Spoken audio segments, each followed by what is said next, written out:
ശാന്തമായ ഒരു കൊടുങ്കാറ്റിന് മുമ്പുള്ള നിശബ്ദതയാണോ ഇത്? ഇസ്രായേലിന്റെ നീക്കങ്ങൾ ലോകത്തെ സമാധാനം കെടുത്താനുള്ള വലിയ ഒരു യുദ്ധത്തിലേക്ക് എത്തിക്കാൻ പോവുകയാണ് എന്നാണ് ഇപ്പോൾ പത്രങ്ങൾ സൂചിപ്പിക്കുന്നത്.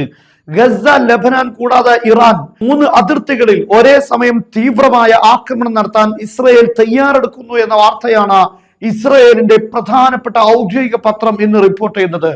ടെഹ്റാനിന്റെ ആണവ കേന്ദ്രങ്ങൾ മുതൽ ഹിസ്ബുള്ളയുടെ മറഞ്ഞിരിക്കുന്ന തുരങ്കങ്ങൾ വരെ എന്താണ് ഇസ്രായേലിന്റെ പ്ലാൻ? ഈ നീക്കം പശ്ചിമേഷ്യയെ ഒരു സമ്പൂർണ്ണ യുദ്ധത്തിലേക്ക് തള്ളിവിടുമോ?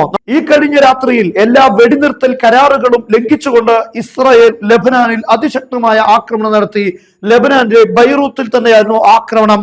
ഈ ആക്രമണത്തിൽ ഹിസ്ബുള്ളയുടെ രണ്ടാമൻ എന്നറിയപ്പെടുന്ന ഹൈസം തബ്തബായിയെയാണ് വധിച്ചിരിക്കുന്നത്. അദ്ദേഹം രഹസ്യമായി താമസിച്ചു കൊണ്ടിരിക്കുന്ന ഒരു ഫ്ളാറ്റിന് നേരെ ആക്രമിച്ചുകൊണ്ടാണ് അദ്ദേഹത്തെ കൊലപ്പെടുത്തിയിരിക്കുന്നത്. ഹിസ്ബുള്ള ഔദ്യോഗികമായി ഇത് സ്ഥിരീകരിക്കുകയും ചെയ്തു. യഥാർത്ഥത്തിൽ 12 ദിവസം നീണ്ടുനിന്ന ഇറാൻ ഇസ്രായേൽ യുദ്ധത്തിന് ശേഷം ഒരു ശാന്തത നിലനിൽക്കുന്നുവെങ്കിൽ അത് ഒരു കൊടുങ്കാറ്റിന് മുമ്പുള്ള ശാന്തതയായി മനസ്സിലാക്കേണ്ടിയിരിക്കുന്നു.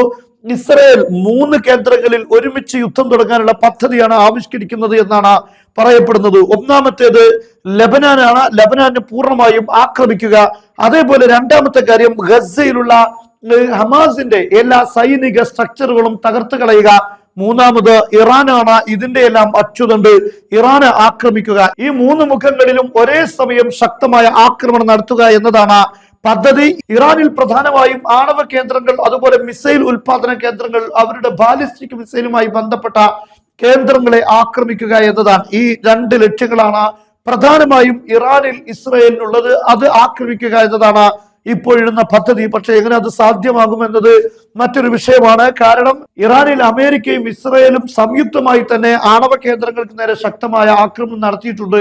പക്ഷെ അത് ലക്ഷ്യത്തിലേക്ക് എത്തിയിട്ടില്ല എന്ന വാർത്ത വരുമ്പോൾ ഇനി എങ്ങനെയാണ് അത് സാധിക്കുക എന്നത് മറ്റൊരു പ്രധാനപ്പെട്ട ചോദ്യമാണ്.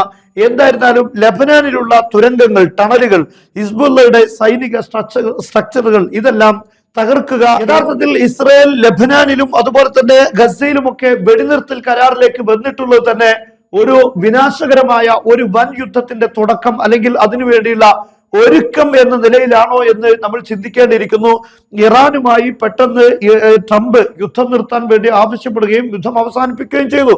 പക്ഷെ ആ യുദ്ധം അവസാനിപ്പിച്ചത് യുദ്ധം പൂർണ്ണമായും ഇല്ലായ്മ ചെയ്യാനല്ല, സമാധാനമല്ല ട്രംപ് ഉദ്ദേശിക്കുന്നത്, വിനാശകരമായ യുദ്ധമാണ്. ആ യുദ്ധത്തിനുള്ള തുടക്കമാണ് എന്നാണ് മനസ്സിലാകുന്നത്. അതിന്റെ ഒരു ഭാഗം തന്നെയാണ് റഷ്യയും ഉക്രൈനും തമ്മിലുള്ള യുദ്ധം അവസാനിപ്പിക്കുക എന്നത്. കാരണം റഷ്യ ഇത്തരം യുദ്ധങ്ങളിൽ ഇടപെടാതിരിക്കുക, അതിനുവേണ്ടി റഷ്യയെ ഒതുക്കുക എന്നത് ഇതിൽ പ്രധാനപ്പെട്ട കാര്യമാണ്. ഇറാനെ ആക്രമിക്കുന്ന ഘട്ടത്തിൽ റഷ്യയുടെ യാതൊരുവിധ നടപടികളും ഉണ്ടാകാതിരിക്കാനുള്ള നീക്കവും കൂടെ ആയിരിക്കാം. മാത്രമല്ല വെനിസ്വേലയിൽ ഈ അമേരിക്ക ആക്രമണം നടത്താൻ പോകുന്നു. ആ ആക്രമണത്തിലും റഷ്യയുടെ നേരിട്ടുള്ള നീക്കങ്ങളൊന്നും ഇല്ലാതിരിക്കാൻ വേണ്ടി കൂടെ ആയിരിക്കാം റഷ്യൻ പ്രസിഡന്റ് വ്ളാഡിമിർ പുടിനെ അമേരിക്ക ഇത്രയും കൂടുതൽ സ്വാധീനിച്ചത്. കാരണം റഷ്യയുടെ ഉക്രൈനിലുള്ള എല്ലാ ലക്ഷ്യങ്ങളും അംഗീകരിച്ചുകൊണ്ടാണ് ട്രംപ് വെടിനിർത്തലിലേക്ക് ഉക്രൈനെ തള്ളിവിട്ടുകൊണ്ടിരിക്കുന്നത്.